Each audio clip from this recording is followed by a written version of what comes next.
signify, I feel like they signify happiness, peace, admiration, devotion, honesty, optimism.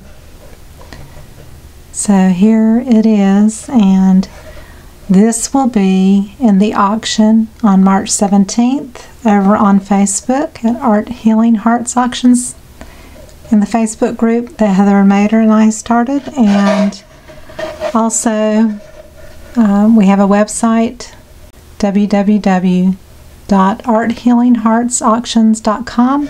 Just follow the link below the video, and if you want to bid on this piece, it will be available for auction March 17th. And I'm going to finish off the edges in just a natural shine. I didn't paint the edges, and yes, I hope you enjoyed it. I really enjoyed painting it.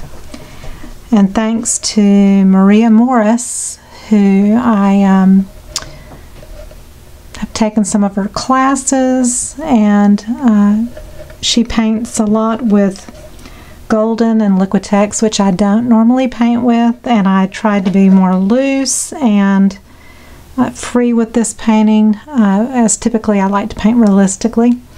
So I want to give a shout out to Maria Morris for the inspiration of her bold and colorful paintings. They're just full of joy and brightness, and so this is my interpretation. Thank you so much. I'll see you on the next video. Love you all. Bye-bye.